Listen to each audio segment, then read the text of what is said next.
नमस्कार साथियों। आज है 10 जुलाई और दिन है शुक्रवार। वर्ल्ड गोल्ड काउंसिल के रिपोर्ट के हिसाब से आने वाले टाइम में गोल्ड और सिल्वर के प्राइजेज में बहुत ही ज़बरदस्त तरीके का चेंजेज आने वाला है। उसके पीछे का जो उन्होंने कारण दिया है वो हांगकांग का जो वेयर हाउस है, क्लियरिंग वेयर हाउस है, उसको उन्होंने बताया है, क्योंकि चाइना बहुत बड़े मात्रा में फिजिकल बाइंग करता है और चाइना के साथ साथ अदर कंट्रीज के सेंट्रल बैंक भी इस क्लियरिंग वेयर हाउस से जुड़ेंगे। तो जो अभी प्रेशर बनता है गोल्ड और सिल्वर की प्राइजेस पे, लांबा के जरिए या कॉमिक्स के मार्केट में जो पेपर ट्रेडिंग के जरिए वहाँ पे प्रेशर बनाया जाता है प्राइजेस पे और वहाँ पे उतार चढ़ाव देखने को मिलता है, उससे काफ़ी हद तक वहाँ पे रिलीफ मिलेगा और जो एक्चुअल प्राइस होगा, जो ट्रेड होगा गोल्ड और सिल्वर का, उसके जरिए मार्केट में प्राइस रिफ्लेक्ट करेगा।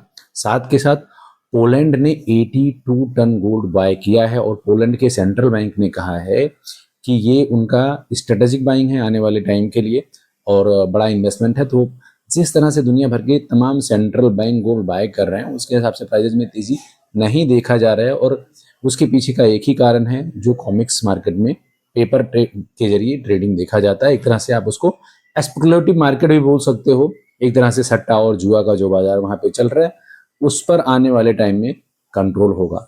दूसरा जो बड़ा रिपोर्ट है वो फेडरल बैंक का है। फेडरल बैंक की रिपोर्ट के हिसाब से अमेरिका के जीडीपी में गिरावट देखा गया है। जो एक्सपेक्टेशन था आपका एएमजे का 1.7% का, उसके अगेंस्ट 1.3 आया है। तो अब यहाँ पे इससे हिसाब पता चलता है कि अमेरिका के मार्केट में डिमांड कम हुआ है, साथ के साथ उनका ट्रेड डेफिसिट बढ़ा है।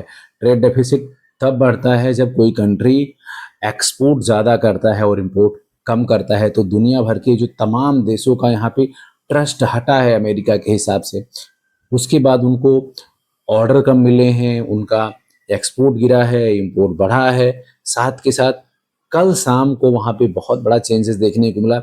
डॉलर इंडेक्स में और यूएस के बॉन्ड में भारी बिकवाली देखने को मिली और उसके बाद में गोल्ड और सिल्वर के प्राइजेस में तेजी देखने को मिला। तो कहीं ना कहीं ये जो रिपोर्ट आ रहा है, इससे ये पता चल रहा है कि अमेरिका के पास जो बहुत बड़ा कर्ज है और उनकी इकोनॉमी जिस तरह से स्लो डाउन है और जिस तरह से ट्रेड डेफिसिट बढ़ रहा है, तो आने वाले टाइम में डॉलर और कमज़ोर होता हुआ दिखाई देगा, जिसका सीधा इम्पैक्ट ही पड़ेगा कि सिल्वर और गोल्ड के प्राइजेस को वहाँ पे सपोर्ट मिलता हुआ दिखाई देगा। साथियों, अगर मैं स्पेशली सिल्वर की बात करूं तो सिर्फ जुलाई में लगभग 900 टन सिल्वर की खरीदारी हुई है। तो ये बहुत बड़ा बाइंग है ग्लोबली, जिसके बावजूद भी आप देखोगे तो प्राइजेज में इतना मूवमेंट देखने को नहीं मिल रहा है। हालांकि चाइना में $66 के ऊपर ट्रेड हो रहा है, तो फिर भी अगर आप देखोगे तो अभी जो करंट मार्केट है कॉमिक्स के मार्केट में, विदेशी बाजार में $60 है, चाइना में 66, तो $5-6 का तो गैप है अभी। लेकिन इसको और ज़्यादा तेजी से आगे बढ़ना चाहिए, जो कि अभी कहीं ना कहीं प्राइजेस को दबाया जा रहा है। दूसरा, अगर मैं अभी सिल्वर के सपोर्ट लेवल की बात करूं तो सिल्वर में मेजर जो सपोर्ट है वो $57 पे भी है, $54 पे भी है, और मेजर रेजिस्टेंस की बात करूं तो $63 भी है और सेक्टर $67 है। और जो उसका 200 मूविंग एवरेज है वो $68 है। अगर $68 को ब्रेक करेगा तो शानदार तरीके की रेजिंग इसमें तेजी देखने को मिलेगी। अभी फिलहाल यहाँ कंसोलिडेशन दिखाई दे रहा है सिल्वर में भी और गोल्ड में भी। आज फ्राइडे है तो आज देखते हैं यूनिट इसमें किस तरह का मोमेंट निकल करके आता है। साथ के साथ साथियों, अगर मैं बात करूं जो दुनिया भर से रिपोर्ट्स निकल करके आ रहा है, चाहे सेंट्रल बैंक का हो या कंट्री वाइज हो, या जिस तरह से अभी वॉर का सिचुएशन है अमेरिका और ईरान में।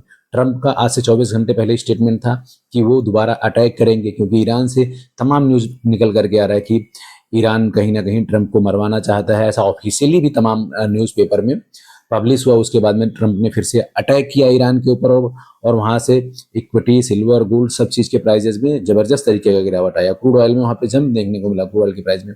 अब ट्रंप उससे पलटते हुए दिखाई दे रहे हैं। 24 घंटे के बाद अब वो कह रहे हैं कि उनसे तमाम जो देश हैं, चाहे वो गल्फ कंट्रीज हों या अदर कंट्रीज हो या पाकिस्तान हो, वो कह रहे हैं कि अब उन्होंने ईरान के साथ उनकी पैरेलल बात भी चल रही है पीस डील को लेकर के। तो इन सभी विषयों पे मैं पहले ही बताता रहता हूँ कि ट्रंप किस तरह से पलटते हैं और किस तरह से वो अपने लोगों को फायदा देने वाले के लिए मार्केट में बड़ा उलटफेर करते रहते हैं। साथियों, अगर मैं बात करूं निफ्टी में तो आज शानदार तरीके की तेजी देखने को मिल रही है और निफ्टी अभी लगभग 250 पॉइंट की तेजी से आगे बढ़ रहा है। तो जैसे न्यूज़ बदलते हैं, साथ के साथ दुनिया का मार्केट बदलता है, उसी हिसाब से इंडिया का भी मार्केट रिएक्ट करता है। हालांकि एफआईआईज की लगातार यहाँ पे बिकवाली देखने को मिल रही है और एक्सपर्ट का मानना है कि इतनी भारी बिकवाली के बाद भी इंडिया का मार्केट पिछले 2 सालों में सिर्फ 9% डाउन है, निफ्टी स्पेशली।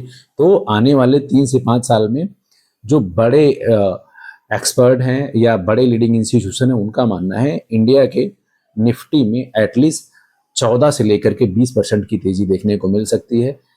सीजीआर इतना बढ़ सकता है 14% से लेकर के 20% तक अगले 3 सालों में। तो मार्केट में बाइंग जबरदस्त तरीके की है, चाहे आप सिल्वर का देखो या गोल्ड का देखो, या रिपोर्ट जिस तरह से आ रहा है वो सिल्वर, गोल्ड और इक्विटी को सपोर्ट करता हुआ नजर आ रहा है। अगर आपको ये वीडियो पसंद आया हो तो ज़्यादा से ज़्यादा लाइक करें, शेयर करें, सब्सक्राइब करें और हाइप करें। अभी के वीडियो में इतना ही, मिलते हैं नेक्स्ट सेशन में। Thank you.